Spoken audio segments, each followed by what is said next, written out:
പ്രിയ സുഹൃത്തുക്കളെ നമസ്കാരം. ഞാൻ നിങ്ങളുടെ പ്രിയപ്പെട്ട കവി സൈനു പള്ളിത്താഴത്ത്. ഇത് ദാദേ ഫാൽക്കെ അവാർഡ് വാങ്ങിച്ച അവാർഡിനെ സംബന്ധിച്ച വിവാദത്തിൻ്റെ ഒരു അവസാന വീഡിയോ ആണ്. ഇനി ഞാനതിനെക്കുറിച്ച് പ്രതികരിക്കില്ല, ഒരു സ്ഥലത്തും പ്രതികരിക്കില്ല. കാരണം ഇത്രയും ഞാൻ പറഞ്ഞു വെക്കേണ്ടത് എൻ്റെ കടമയാണ്.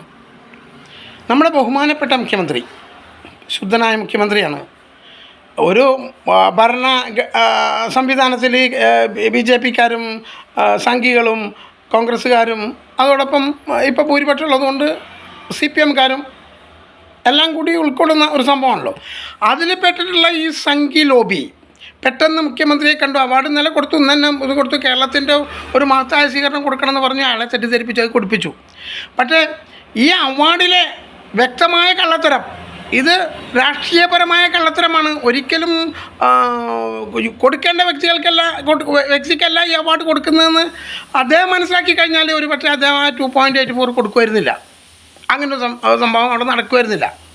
കാരണം ഞാൻ എൻ്റെ സ്വന്തം അനുഭവത്തിൽ എനിക്കൊരു 10-25 വയസ്സുള്ള സമയത്താണ് ഭാരതം സിനിമയുടെ കഥ എഴുതി കൊടുക്കുന്നതും അത് ആ ലായൻ കൊണ്ടുപോയി ആൾക്ക് കൊടുക്കുന്നതും ആ പ്രശ്നങ്ങൾ ഉണ്ടാവണവും ഞാൻ മഹാറാണി പോയി അടിയും തല്ലും ഇടിയൊക്കെ ഉണ്ടാക്കുന്നതും പ്രശ്നങ്ങളും അതൊരു നിമിത്തം, അതൊരു തെളിവായി മാറി നോക്കിയാൽ. അപ്പോൾ മറ്റുള്ളവരുടെ ബുദ്ധി, മറ്റുള്ളവരുടെ മാനസിക വികാസം അതിനെ മുതലെടുത്തുകൊണ്ട്